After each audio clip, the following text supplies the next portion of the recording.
The first time we saw Lewis Walcott, he was barely there. He was just a quiet figure at the edge of the frame, arms folded tight across his chest like he was trying to hold himself in, like if he let go, it would fall apart, like a man trying to anchor himself to something real. I just know that I fought for this country and that it's got no place for me. I don't know what the rules are anymore, you know? Those words were not just grief, they were exile, not just from the battlefield, but from purpose and meaning itself. He wasn't just lost in civilian life, he had been pushed out of the story he thought he belonged to.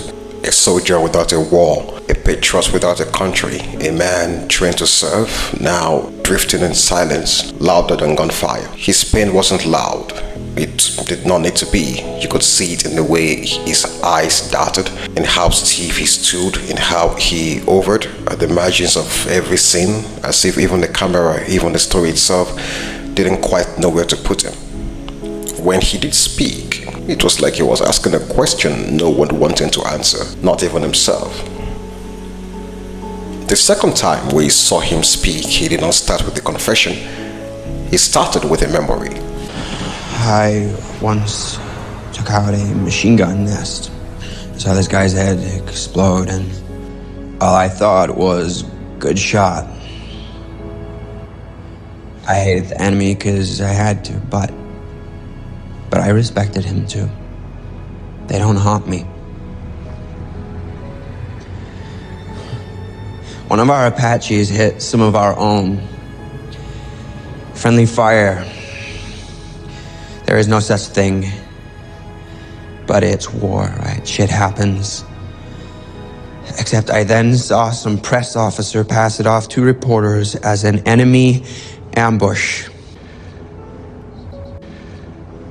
All I could think was that it dishonored those men as soldiers. They were good at their jobs. They didn't get ambushed like assholes. It was a lie. When, I dream, I see that guy. And it's me that he is lying about. There was no pride in his voice, no bravado, just the dead weight of habit. Louis had been trained to kill with precision, to reduce life to tactics and targets, to filter morality through a scope. In war, you compartmentalize, you aim, you fire, you move on. But something about Louis did not move on. Something in him got stuck between good shot and what have I become? It wasn't the memory of killing that haunted him, it was a lie. Because this wasn't just betrayal, this was erasure. The story he lived through, the pain he carried, the blood he saw spilled, it was all rewritten by someone in a clean suit behind a podium. So what broke Louis wasn't what the war did to him, it was what peace refused to admit. That his truth was inconvenient, that his comrades' deaths were disposable, that the system he gave his life to had no interest in honoring what they endured, only in controlling the narrative.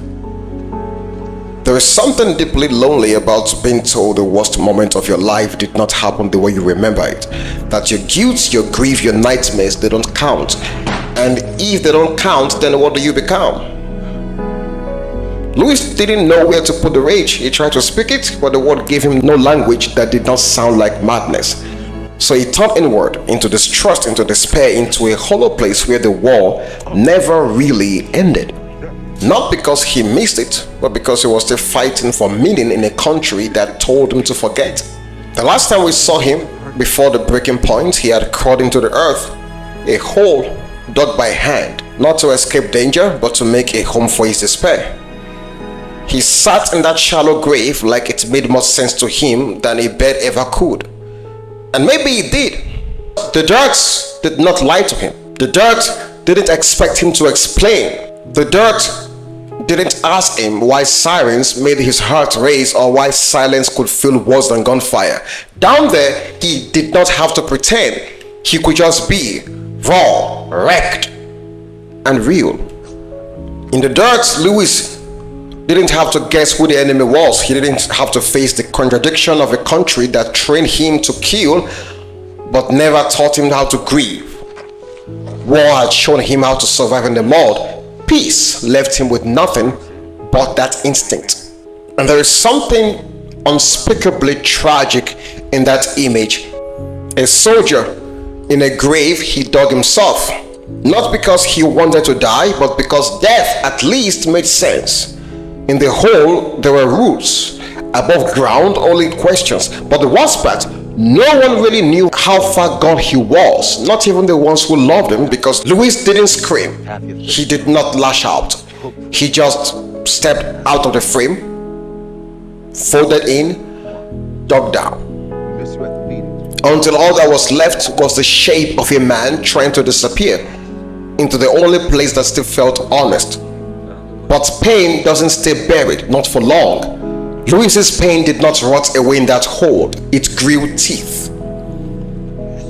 It followed him out, because when the world gives you no way back, you start carving your own, and the path for Louis was lined with shrapnels and silence.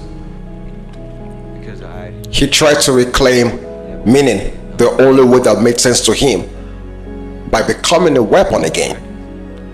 He found a man pretending to be a soldier, a liar wearing trauma like a costume, and killed him. Not out of cruelty, but out of fury. To him, that wasn't murder, that was justice.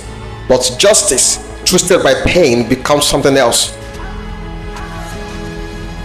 So he started building bombs, trying to make people hear him the way he was taught to speak, through force. He nearly killed a friend, the only friend who truly saw him, tied him to a bomb, ready to blow him apart, because war had taught him that pain only matters when it is loud enough to kill. And even when he stepped back, when he helped Frank defuse that bomb, the damage was already done. The war inside him was still raging. In his final act, Louis wasn't reaching for revenge, he was reaching for recognition. He wanted the world to see what he had made, to answer for it. Louis, what's the plan? What do we do now, huh? Wait like a soldier. Wait like a soldier. I'm really scared here, okay? I think we can get out of this if we're smart. Wait like a soldier. But there are cops all over here. I'm not going to give myself up. I'm not going to go in jail. All right? I just need a goddamn thing. Nobody else here has to die. Shut up! Okay.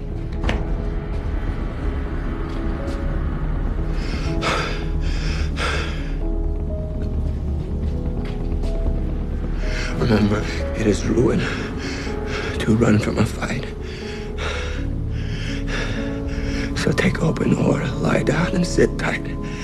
Wait for support like a soldier. Wait like a soldier. In his final seconds, shaking, cornered, Louis wrapped his hands around the trigger. And he ended.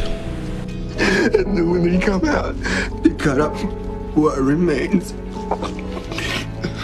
Just roll to your rifle and blow out your brains. Frank, we gotta go now. Karen, get out of here. Frank! Karen, you go now. Hell no, come on! And go to your God. Yes, you can. You can do it like a soldier. Go like a soldier.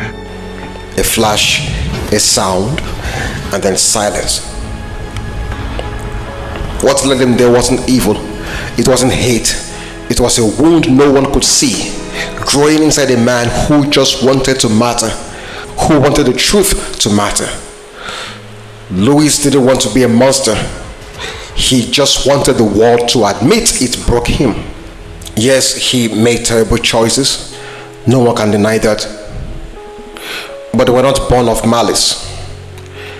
They came from abandonment, from invisible scars, from a nation that trained him to survive battle, but left him in the ruins of peace.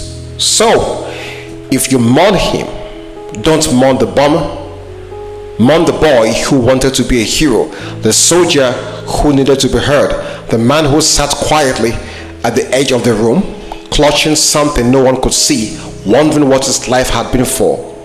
Louis Walcott didn't die because he was a villain, he died because he was human. And no one told him that was enough.